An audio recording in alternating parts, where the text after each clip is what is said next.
Assalamualaikum warahmatullahi wabarakatuh. Salam sejahtera bagi kita semua. Om Swastiastu, Namo Buddhaya, salam kebajikan. Halo Tribuners, bertemu lagi dengan saya Haryanto, Content Manager tribunpapuabarat.com dalam program Kita Orang Bicara. Pada kali ini saya kedatangan tamu spesial jauh ini dari Kabupaten Tambrau, Provinsi Papua Barat Daya. Tentu kita ketahui belum lama ini ada daerah otonomi baru atau DOB Papua Barat Daya yang mana wilayah itu merupakan hasil pemekaran dari Provinsi Papua. Pada kali ini saya mau langsung perkenalkan nih narasumber saya, yaitu Kakak Vincentius Paulinus Baru, Sarjana Teknik Magister URP, yang mana beliau adalah menjabat sebagai Ketua Forum Pencari Kerja atau Ketua Forum Pencaker, yang mana tidak hanya itu, beliau adalah baru saja terpilih sebagai Ketua Lembaga Masyarakat Adat Tambrau atau Lemata. Selamat siang Kakak. Siang. Apa kabar ini? Sangat baik, puji Tuhan. Baik, puji Tuhan. Ya, baik. terima kasih sudah menyempatkan hadir di studio Tribun Papua Barat. Terima kasih sama-sama untuk kesempatannya. Siap. Baik Tribuners, pada kali ini kita akan membicarakan satu persoalan ataupun suatu masalah krusial di mana kita akan bincang-bincang terkait dengan masalah tenaga kerja, yaitu di mana kita ketahui satu di antara juga fokus daripada Forum Pencaker ini adalah bagaimana anak-anak Tambrau, khususnya anak asli Papua, bisa mendapatkan kehidupan yang layak, tentu dengan pekerjaan yang mereka bisa lakukan di Kabupaten Tambrau. Untuk membincangkan pada tema kita pada kali ini, tentu saya akan berbincang-bincang santai dengan Kakak Paul. Baik Kakak Paul, tentu saya ingin mengetahui ini, sebelum saya sampai ke tema ini, saya ingin dulu tanya, kesibukan ini apa ini Kakak Paul sekarang ini? Saya saat ini lebih banyak dibilang ke social worker lah, kerja sosial lah. Kita mendorong teman-teman muda, masyarakat adat juga. Ya, kita tidak mengeluh terhadap persoalan kita kerja, bicara solusi. Ini masalahnya, oke, kita cari solusi, kita sampaikan. Mungkin bagian-bagian dilupakan oleh pemerintah. Nah, itu yang sementara kita lebih banyak Siap. Karena kan kalau bicara masalah ya semua orang bisa lihat. Betul. Nah, tapi bagaimana memberi solusi? Nah, itu yang paling penting. Yang paling penting. Jadi kali fokus ke situ. Siap. Kemudian ini membentuk forum pencari kerja atau forum pencaker. Saya sudah lihat di mana ya memang bentuk keseriusan dari forum pencaker ini, ada website khusus yang mana ya saya lihat sekilas datanya sangat lengkap gitu. Bagaimana SDM di Tambrau, kemudian berapa yang kuliah, berapa yang sekolah, misalnya yang sudah dapat pekerjaan berapa dan lain sebagainya gitu kan. Itu sebenarnya apa tujuannya Kakak daripada forum pencaker ini? Baik, terima kasih. Jadi forum ini digagas oleh teman-teman muda Tambrau. Rumah saya ada Saudara Edi, Urbanus Momo, habis Lei, Michael Lajoi, salah satu dosen muda Tambrau juga di atas. Nah, kita bicara terkait persoalan waktu di bulan Agustus atau jadi itu kan ada pengumuman formasi 2018 itu CPNS ya. Nah, itu kan banyak gejolak semua daerah. Nah, teman-teman yang Tambrau ini, mereka juga sebagian tidak lolos, sebagian lumayan lah tidak lolos. Mereka mau melakukan aksi, mereka tanya saya, "Kakak, ini kita mau aksi." Saya kan bikin apa? Kita mau bikin aksi untuk, saya bilang enggak usah bikin aksi. Nah, sekarang kalau kamu pernah sekolah, mari kita kerja data. Kita kerja data, kasih ke pemerintah. Dan kita kerja data kasih ke pemerintah. Nah, akhirnya kita gagas pertemuan di Manokwari, kumpul teman-teman, semua mereka datang, kita rapat, bentuk forum, akhirnya dipercayakan ke saya. Sebagai ketua forum, Saudara Edi Syufi sebagai sekretaris. Nah, benar kita tidak pakai. Itu riskan masalah uang apa. Bukan mengelola keuangan. Iya, kita bukan mengelola keuangan. Cuma kepala data. Siap.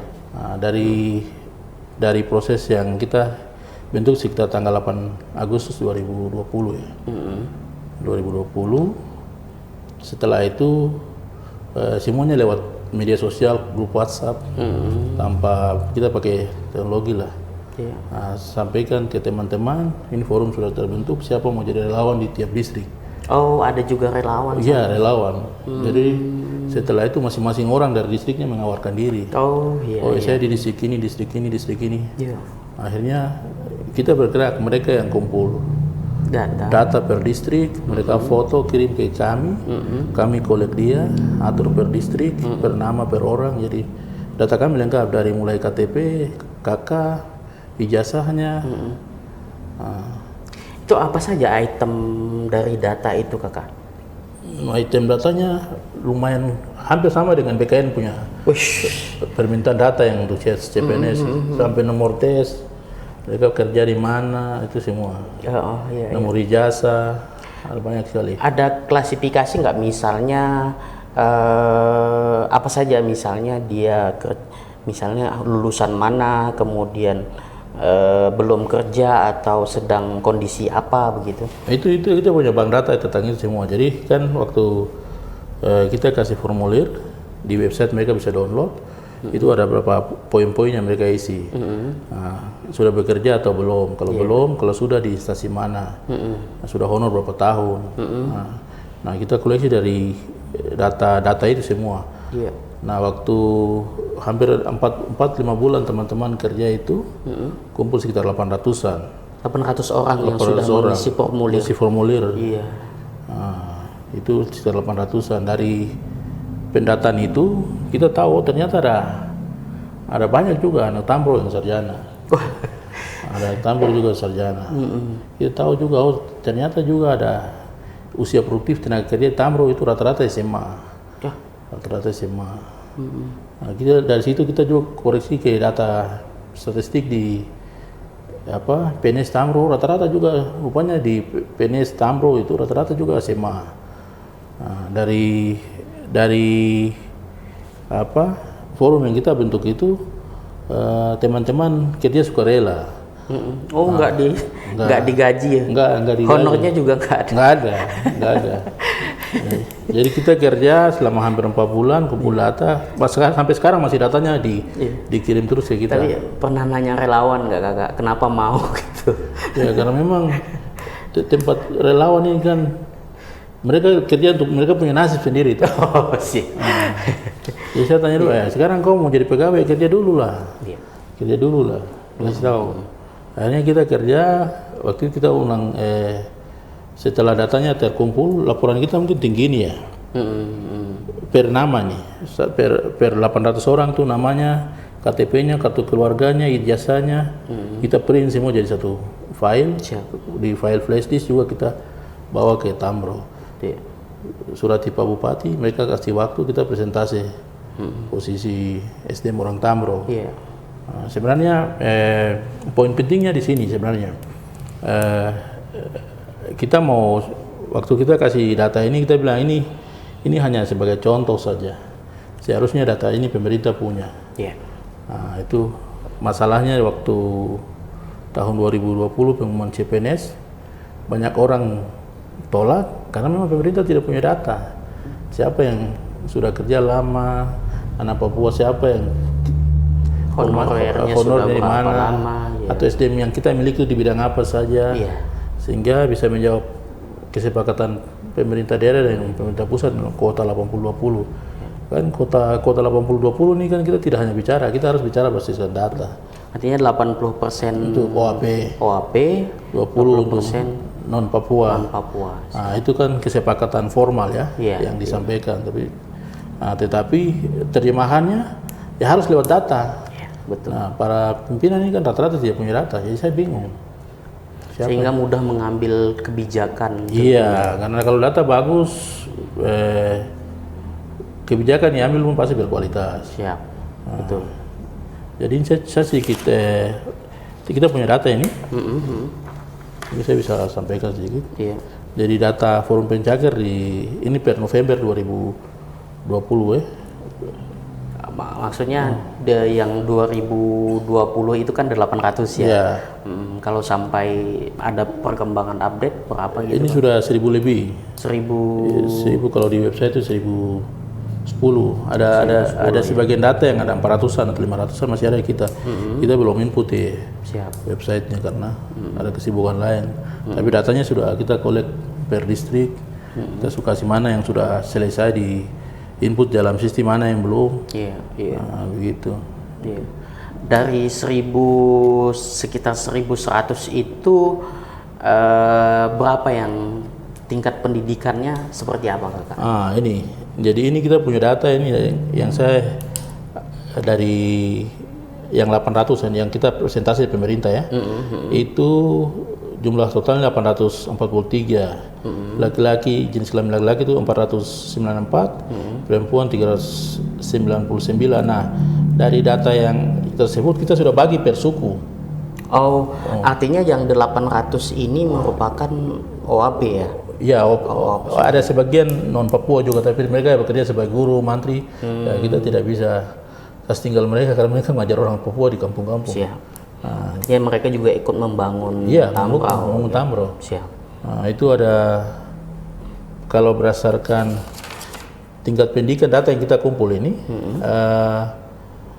itu SMA itu jumlahnya 450 orang, SMK itu 170, yang D3 itu 44 orang, yang S1 209. Nah, kalau SMA SMK itu jumlahnya 69,3%. Jadi mayoritasnya SMA ya. Iya, mayoritasnya SMA.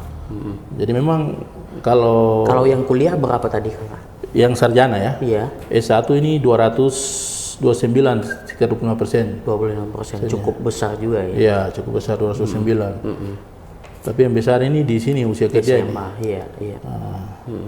Dari angka ini yang sudah bekerja semua atau bagaimana lagi klasifikasinya? Apakah ada misalnya berapa persen ataupun angkanya yang sudah bekerja itu berapa?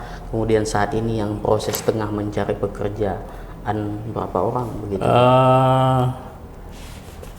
Ini dari data yang kita kumpul ya. Itu yang tidak bekerja sekali. Itu sekitar 601 orang. Tidak bekerja. Iya. Jadi mereka tidak bekerja nih di instansi pemerintah, rata-rata mungkin jadi pegawai. Jadi kalau yang bekerja sebagai honor itu sekitar 290 orang atau 32,7%. Siap. Sedangkan yang tadi belum mendapat kesempatan itu sekitar 67,30%. Nah, kita juga bedah berdasarkan usia. Dari data ini, waktu itu kita kasih rekomendasi ke pemerintah, ada sekitar 120 orang itu usianya 35 ke atas. 35 ke atas. Jadi ketika ada kesempatan mereka ini harus didahulukan. Karena teman-teman yang usianya di bawah itu kan masih ada peluang yang lain. Dari data Forum Pencakar juga kita dapat sekitar 36 anak.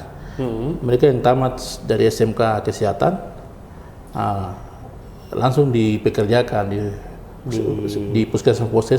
Di puskesmas ya. Dari 15 puskesmas di Tamro itu semuanya dari jasa SMK. Ada sebagian besar mereka di situ. Itu SMK apakah memang ada khusus di? Ada SMK Kesehatan di Tamro itu. Ada sekolah itu. Waktu angkatan pertamanya selesai langsung direkrut jadi pegawai. Jadi honorer. Nah, dalam perjalanan 2 kali 3 kali tes PNS kan tadi akomodir. Setelah kita lakukan pendataan, ternyata 36 orang atau 4. Yang data yang kita catat tahap pertama itu sebenarnya semua ada 46. Yang bekerja anak Tamro, hari ini bekerja di semua puskesmas.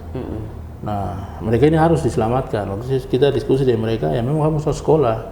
Kamu udah mungkin minta jatah di jatah kesehatan, karena kesehatan itu minimal S1 atau D3. Akhirnya dari forum kita diskusikan dengan pemerintah, pemerintah daerah. Jadi mereka sekarang ada 34 anak disekolahkan di Stikes di Sorong tahun kemarin ya. Sudah sekarang semester pertama selesai. Jadi angkanya sebenarnya kalau di kakak yang paparkan tadi itu, kalau kakak Paul paparkan tadi itu ternyata masih cukup banyak yang belum terserap begitu Iya, kan. masih. Sebenarnya kalau kita melihat potensi Tambrau itu dari SDM yang sudah ada, tentu kita bicara ya potensi yang ada di Potensi yang sana ada, begitu ya. Itu kakak melihatnya seperti apa itu melihat? Sebenarnya ada banyak potensi yang perlu dikembangkan dari tenaga-tenaga produktif yang ada ini kan tidak semua orang harus jadi pegawai. Iya betul. Tidak semua orang harus jadi pegawai. Tetapi juga kita tidak bisa tutup mata bahwa tenaga kerja yang produktif ini mereka juga punya kualifikasi untuk di bidang-bidang lain itu agak rendah. Nah, waktu kita sempat diskusikan rekomendasi kami forum untuk ya ini data ini sebagian tenaga produktif ini dikursuskan ke, disekolahkan di BLK atau apa? Vokasi. Ya, vokasi. Ya. Sehingga mereka ini bisa balik mengisi sekarang macam ada industri masuk di Kebar atau di mana-mana. Nah, mereka ini bisa masuk di sana. Jadi tidak semua harus orang jadi pegawai. Atau sektor pariwisata, sektor yang lain-lain bisa dikembangkan. Nah, itu memang belum jalan. Yang kita sudah sampaikan beberapa kali ke pemerintah, tolong kerjasama dengan BLK atau apa. Nah, bisa anak-anak ini sebagian ke sana. Dan kondisi Tambrau yang sulit ya sebagian bisa perbengkelan atau mesin bisa mengerti atau bisa kemana. Nah, itu yang kita lagi dorong. Nah, dan memang dari data kita ini, data yang kita sempat kasih ke pemerintah itu ya menurut kami sangat membantu pemerintah, membantu pemerintah terutama Pak Bupati dan sekarang Pak Sekda, sekarang naik PJ Bupati. Di dalam proses perekrutan kemarin yang formasi honorer itu, hampir dengan data kita tuh sebagian besar anak diangkat. Puji Tuhan. Puji Tuhan. Ya, kita memberi rekomendasi ke input ke pemerintah untuk coba kuotanya dibuka per distrik. Kalau per distrik minimal menjawab 80% anak asli Papua itu. Kalau tetap di OPD ya kita tidak tahu. Nah, ini bisa anak Papua semua atau tidak. Kemudian namanya mau dimunculkan akan jadi konflik berikutnya. Betul. Nah, input yang kita sampaikan diterima Pak Bupati. Akhirnya mereka buka per distrik honor-honor yang dari distrik itu, dari distrik atau ada tingkat kabupaten mereka rekrut lewat distrik. Jadi 29 distrik itu jatahnya 10 orang. Berarti kalau 29 kali 10 berarti sekitar 290 orang begitu. 250 orang. Itu sumber yang masuk ke per distrik itu apakah langsung datanya dari ini atau memang dibuka juga keluar? Data kita sudah kasih ke pemerintah. Kita tidak intervensi siapa kita tidak intervensi. Itu kewenangannya ada di pemerintah berdasarkan orang yang kerja apa segala macam. Keahliannya, pendidikannya. Gitu. Nah, itu sebagian juga kita beri input untuk diberi ke kepala-kepala suku, tokoh-tokoh pemekaran, mereka punya anak-anak. Karena mereka berjuang kabupaten ini untuk anak-anaknya, bukan untuk orang. Nah, itu sebagian diakomodir atau hak-hak wilayah di pusat-pusat pembangunan, macam di ibu kota VF. Nah, itu harus pemerintah kita tidak kompensasinya bisa dalam bentuk lain, mengangkat mereka sebagai pegawai, sehingga anak-anak yang punya hak wilayah ini mereka akan jadi garda terdepan untuk menjaga keamanan di. Tentu kan catatannya kan tidak hanya ya mereka sebagai kepala anak suku gitu kan. Tentu mereka juga punya kompetensi. Gitu. Iya, pastinya. Dari itu kita kembalikan ke forum mereka, mereka sendiri berembuk. Siapa yang didorong? Ini anak kita sarjana, ini sarjana teknik, oke kita dorong dia masuk. Ini sarjana apa, sarjana itu rata-rata begitu. Kalau kita lihat dari data ini asal pendidikannya seperti apa kakak? Yang banyaknya di SMA sih. SMA, SMK ini hampir 69,43%. Kalau yang kuliah ini banyaknya kuliah di jurusan apa gitu? Kalau dari proses ini kami juga forum kita buat klasifikasi lagi ya gitu. Ya, kita ada buat untuk pendataan mahasiswa. Yang sempat kita tawarkan ke pemerintah tapi ya belum direspon. Memang rata-rata teman-teman kita yang masih Tambrau ini kebanyakan kuliah di ilmu sosial, ekonomi, ilmu pemerintahan. Yang di eksat ini banyak. Pendidikan guru juga di bahasa Indonesia, pendidikan nasional kan macam MIPA, matematika kurang banyak. Jadi itu belum banyak berminat di sana. Padahal itu kan kota-kota yang biasanya Kalau penerimaan kan ada, terpaksa guru satu bahasa Indonesia satu sudah pernah ada, yang nggak mungkin guru lain masuk lagi. Siap. Dan itu banyak saya lihat di jurusan terutama sastra Indonesia ya. Oke kakak, perbincangan kita ini semakin menarik. Tentu tadi datanya sudah lengkap, klasifikasinya sudah jelas, pendidikannya apa, kemudian mereka kuliahnya di mana, kemudian kompetensi mereka apa gitu. Tentu tadi sudah sedikit kakak singgung bahwa terkait dengan tentu forum ini tidak hanya mendata, apakah juga misalnya forum ini apakah sudah dilakukan atau memang ke depan itu punya rencana misalnya juga meningkatkan kompetensi mereka, itu tadi disinggung misalnya vokasi, misalnya yang perbengkelan atau misalnya yang diperlukan di Kebar itu seperti apa, atau pariwisata misalnya kan, itu seperti apa kakak? Jadi memang kan forum ini kan kita ini kerja relawan yang mengikuti program dan segala macam itu ada di pemerintah, mereka yang punya biaya. Jadi dengan data yang pernah kita sudah ketemu dengan pihak pemerintah, terutama Pak Sekda sekarang PPJ, saya sampaikan bahwa ini ada sekian anak muda yang bingung mau ngapa-ngapain ini. Tenaga kerja anak Tamro ini ya kita sama di BLK Sorong itu ada tidur-tidur aja, itu ada banyak hal yang bisa ini, sebagian ini bisa didorong ke sana. Tetapi itu belum jalan. Yang memang dari data kami itu yang sudah berhasil dieksekusi oleh pemerintah itu tadi pengangkatan pegawai lewat distrik. Yang kedua kelompok-kelompok mahasiswa yang dari honorer yang SMK kesehatan itu mereka sudah disekolahkan pemerintah sekarang semester 1 di Stike Sorong. Itu tersebar di berbagai jurusan. Yang vokasi ini kita sudah sampaikan beberapa kali. Itu belum ada kerjasama dari terutama dinas terkait ya. Minimal kerjasama di Sorong, di BLK di Sorong itu supaya bisa teman-teman ini bisa dibagi lah. Minimal jangan jauh-jauh, pertukangan saja. Tukang saja hari ini tukang kan semua kita bawa dari Jawa Timur. Kan semua dana kampung dan OSIS ini tukangnya dari Jawa. Ya pemuda di kampung kan hanya duduk nonton aja, nonton orang kerja. Itu kenapa kakak? Kalau kakak ngelihatnya seperti apa? Ya, bagaimana dia mau kerja kalau tidak punya skill? Skill ini kan harus dibentuk, dibiayai.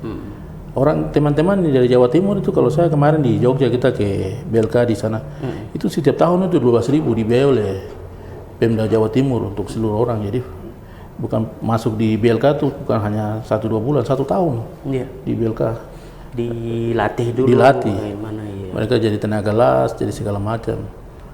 Makanya waktu mereka balik di sini, ya terserap industri yang ada. Contoh kita punya BP yang besar ini. Kita punya BP yang besar ini, ya setiap tahun butuh ratusan tenaga kerja yang punya sertifikasi. Nah, SDM di Papua ini banyak tenaga kerja tetapi intervensi pemerintah untuk menyiapkan tenaga-tenaga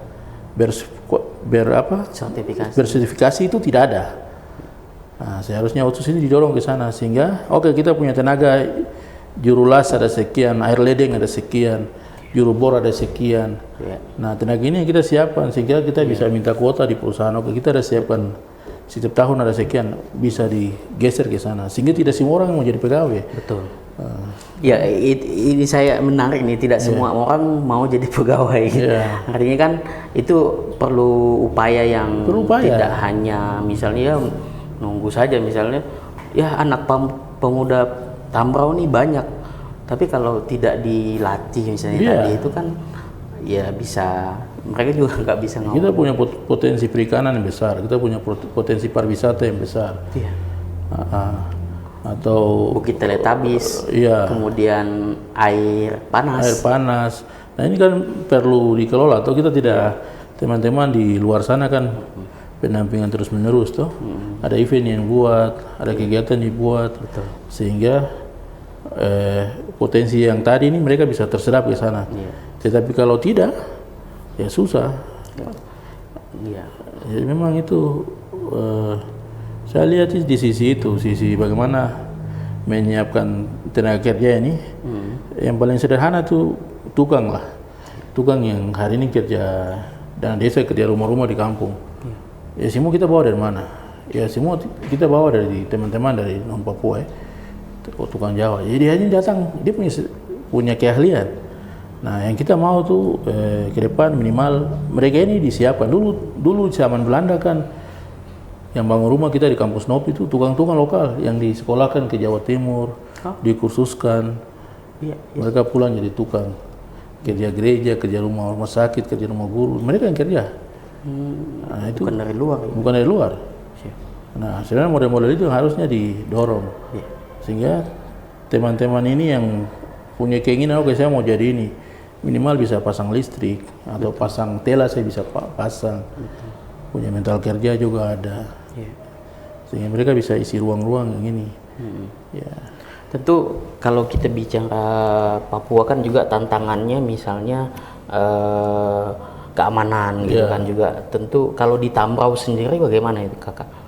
Kalau Tambrau ini sejauh ini wilayah yang paling aman lah. Kan paling ujung ya. Paling luas, penduduknya paling sedikit, punya potensi yang besar gitu kan. Ya, wilayah hari ini paling aman. Masyarakatnya ini kan rata-rata saling kenal ya. Itu orang mau kenal semua ini.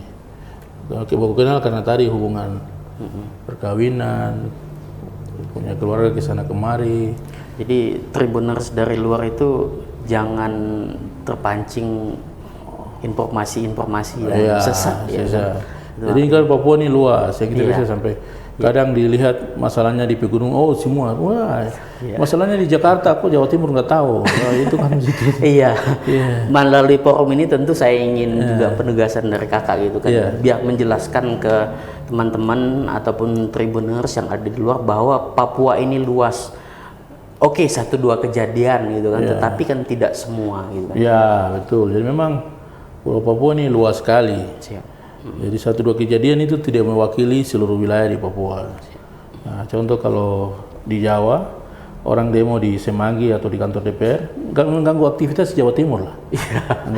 Enggak. Ini kan wilayahnya sangat luas. Nah, Papua 2-3 kali Pulau Jawa. Jadi ada persoalan yang hari ini mungkin teman-teman lihat banyak dimuat media.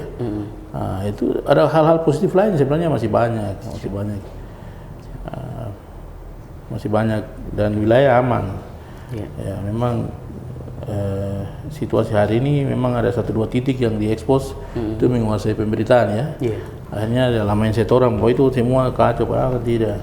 Ada wilayah lain aman, teman-teman bisa datang lihat savana, lihat cendrawasih, masyarakatnya ramah.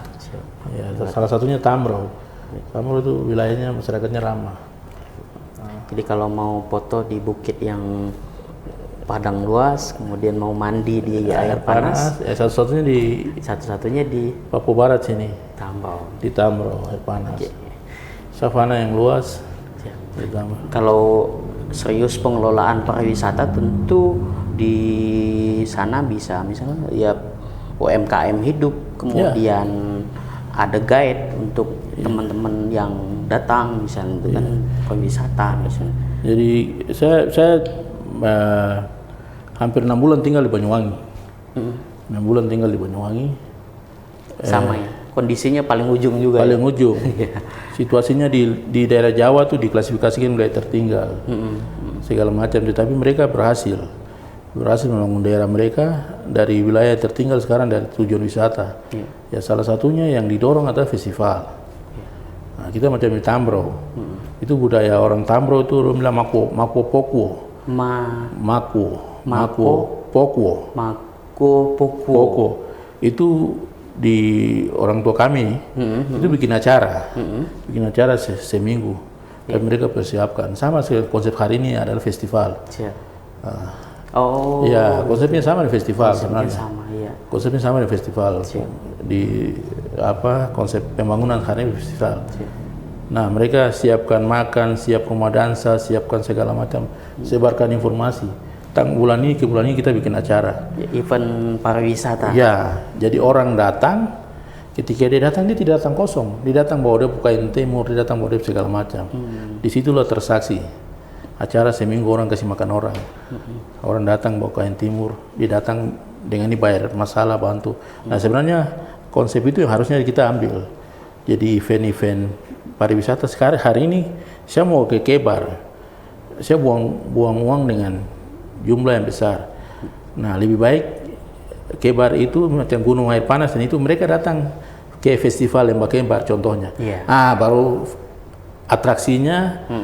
Jadi harus ada acara yang dibuat, kumpulkan orang, bikin budayanya. Ada yang jualan, hidup UMKM, ukiran, hasil kerajinan tangan, kemudian kemarin kita bikin di Musdat itu, Musdat Lemata. Lemata ya, kita buat rumah dansa. Bikin rumah itu acaranya 3 hari ya. Tetapi uang yang beredar di masyarakat cukup besar. Karena pas kita bikin acara banyak orang yang datang, mereka perlu sayur, perlu daging, semua kita beli dari kampung. Sayur. Tidak datangkan dari luar. Datangkan itu ayam, ikan dari. Kalau itu bawa dari sayur-sayur penduduk, keladi, petatas, bahan lokal kita bawa semua dari mereka. Tenaga tari yang mereka ikut festival, kita bayar, kasih penghargaan untuk mereka. Nah, poin-poin ini sebenarnya itu kuncinya untuk membangun Tamro, apalagi Tamro dengan wilayah konservasi ya, dikunci dengan 80% itu. Harusnya ada juga kompensasi di sana ya. Dikunci 80%. Service balik kita apa? Untuk membangun daerah hanya lewat itu, menggerakkan sektor pariwisata. Jadi bukan sektor pariwisata yang kita jual. Ini ada tempat main cendrawasih, tunggal-tunggal baru berjauhan, agak susah juga untuk. Harusnya kita dorong macam di Kebar itu ada festival Lembah Kebar, atau di saat telur penyu belimbing mau bertelur kita bikin festival di sana. Atau kemarin di kegiatan masyarakat adat di FEF kita bikin acara masyarakat adat. Jadi ketika acara inilah orang akan datang, turis akan datang. Ketika dia sampai di situ pasti dia akan spendep uang untuk beli jagung lah, beli kacang lah, atau sekedar oleh-oleh lah. Perhiasan mereka kita beli apa segala macam. Jadi sebenarnya homestay bisa. Homestay penginapan, homestay itu bisa. Jadi sebenarnya harus didorong ke sana. Nah, kalau kita mau bicara keterlibatan banyak orang, sebagian besar tenaga kerja yang tadi kita sampaikan ini, kita mau geser ke sana, ya harus ada hal yang kita bisa buat. Nah itu pemerintah harus mulai. Itu tidak bisa tunggu pihak swasta siapa, tidak. Memang harus pemerintah dulu jalan, situasinya kondusif, eventnya sudah berjalan teratur, akan ada pihak ketiga yang masuk. Tetapi kalau mulai dari nol, nggak bisa kita undang pihak ketiga.